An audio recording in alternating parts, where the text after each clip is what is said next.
the mentality when you give up that first takedown? Yeah, very interesting enough. We've seen Spencer Lee, Ironman, Sasso, and Brooks all give up the first takedown and all come back to win. So, you know, that's something that just shows the grit and determination and just the will to keep wrestling in the match, because, you know, I would say it's a high percentage of guys who get the first takedown generally win. So it's cool to see that in the finals with these tough competitors being able to give that up and then come back and get wins. We'll see if that trend continues here in this 197-pound final. With that win from Aaron Brooks, the #1 seeds 8 for 8. Schultz, the #1 seed here at 197. We'll see another #1 in Gable Steveson at heavyweight. Here's Amine with a leg attack. Nice job here by Amine. He's usually likes to attack below the leg, but he's going to go ahead and switch to a double, and he just keeps his lower body churning and is able to roll Schultz over onto his hip and collect the takedown. Really did a nice job of getting in and then keeping his head really, really tight to the hip, using it as he cut the corner, came across, cut across, and got that too. Well, you know, this is a style matchup here for Amine. That he likes to, you know, attack to that leg that has the knee pad on it right there, and he ends up. That's where Schultz likes to go ahead and really push his underhook. We've seen him really dominate, you know, matches physically, I guess would be the right way to say, with a lot of his opponents at 187, because he's been able to drive with that on that right-hand side. But Amine doesn't give it to him and just walks into that leg. Schultz, 2020 runner-up. He fell to Colin Moore of Ohio State. That was the Buckeyes' third Big Ten title. Only Bo Nickel kept Moore from getting 4. Look at Amine's technique of staying away from that right-handed underhook. He threw his head to the outside of it, controlled the elbow. Doesn't get caught pushing in. And now all of a sudden, beautiful shot. Drives all the way through. Caught Schultz reaching a bit. Still green. Couple of takedowns for the Wolverine Amine. Good start, up 4-1 inside of a minute first period. A couple of years ago, Amine was at 174. He looks all of the 197. We wondered whether he would be able to. There's Coach Sean Barnett, and he said he's in the weight room, he's training hard, and then, of course, he's going against Abinator and Derringer and the weight training focus. He's everything he needs to be at 197. In the first match we saw him, I mean, after the layoff with the Olympic red shirt year, he wrestled the beard freshman from Penn State. You know, never really got an offensive attack off, but was able to go ahead and beat 7. And then he had this match against Cam Caffey that we saw on the network, and he lit him up. And Caffey's a pretty solid wrestler. We talk about him being the wily veteran right there. There's Schultz in on that leg, because the last 2 times Schultz has been a little over-aggressive. And Amine was, it basically pulled Amine right into his legs. Bo, like Amine, you were a 174-pounder and ended at 197. What was that transition like? For me, it was pretty natural. I mean, I was growing a lot through college, kind of matured a little bit later. So, you know, obviously hitting the weight room and adjusting to the different paces of the match was important, but it felt pretty natural for me and, you know, not forced at all. So it was definitely a good move for my career. Amine, 2 takedowns, doubling up the Cornhusker. And he'll take a 4-2 lead to the second period. Here's another look, Bo, at that takedown from the Wolverine Amine. Does a nice covering ground on his shot, making sure he's getting the corner here. He's trying to protect his ankle.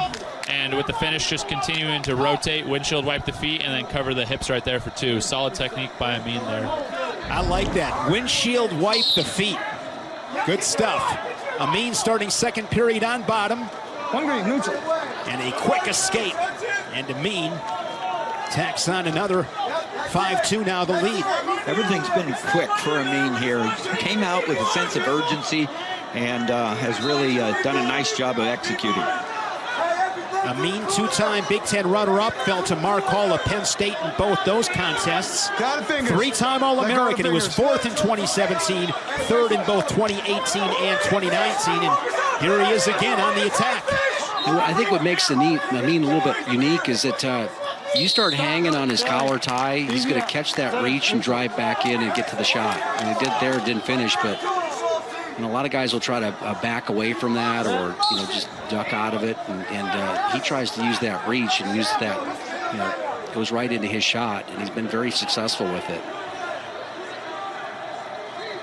Schultz has shown a lot of improvement during his time in Lincoln. He's been to the tournament a couple of times, 2-2 record at those events. But last year, he really took some big steps up, didn't he, Tim? Yes, he did. And right here on this corner, it's important for Schultz not to lose that shoulder. Nice job, stalemate. See, Sean Bourmet was a Michigan man himself. NCAA Finals for the Wolverines. Speaking of Michigan men, the Amine, the whole family, they bleed the maize and blue. They really do. And such great tradition. And Mike, national runner-up for Michigan, the father of Myles, and we saw Cam earlier, the freshman at 165, and his dad, Sam. They all were Michigan Wolverines. Get out of fingers. Myles Amine, another Amine that was in the lineup. He was wrestling in Italy this weekend, I believe. Yes, and he fought well and had a good tournament. They've just been a great family for wrestling and for that part of Michigan and for the Wolverine tradition. Center. The second period comes to a close. Stop. And they're great entertainment when they're in the crowd, right, Jim? Well, I've said this before, but nothing gets your heart rate up faster than watching your kids compete. And it's fun watching the Amine family all get behind their sons. Ready, set, green. Cover and hold. Here we go. Remember, you got 2 cautions. Hold it. But I want to ask you a question. Just now we saw Sean Bourmet. Speak about the communication and the importance of the corner and the athlete. I think that, that's definitely, if there's a break in the action or something like that, it's important. But I would say at this point, most of the coaching's done. The mid-match adjustments are left to the wrestler, and as a coach, you can only do so much. But at this level, I would say, the preparation prior is much more significant. During the match, it's up to the guy to go out there and get it done. Yeah, I think the coach is just basically trying to give the athlete reminders of things that they've already worked about, talked about.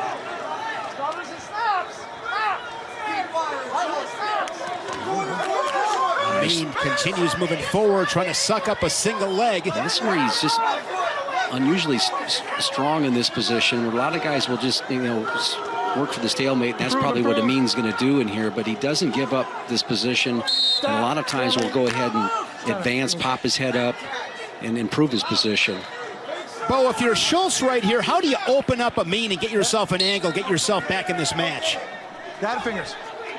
Schultz is definitely wearing on him a bit here. I would say, Amine's keeping shooting, so run around a shot exactly like he just did, but he's been on the leg so many times. He's got to get to a quick finish, so I would try to pull him down and get to a double leg, maybe more so than get on a single leg, just because he's been stalemated so many times. Yeah, Amine's doing a great job of cutting the corner.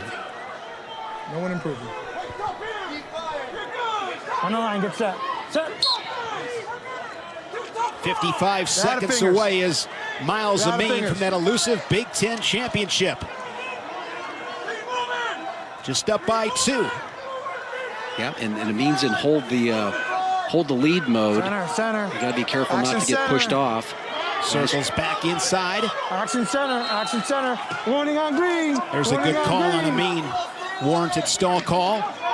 And he wisely gets back in on the legs of the Cornhusker Schultz. Yeah, Schultz is walking back in, almost assuming that Amine would back up there. He waited for him, and then all the action is Amine can control on the edge there as he dives in on the leg. He can control the clock. 24 seconds. You mentioned Michael Beard of Penn State. Amine beat him 8-6 in sudden victory in the quarters. That was a stiff test before the semifinal victory. I think that Beard's going to have a heck of a career, so that's showing himself pretty well. I don't know how he finished up in the tournament, but Amine closes it down with one more takedown. Great to see Amine get this championship. He has been close, and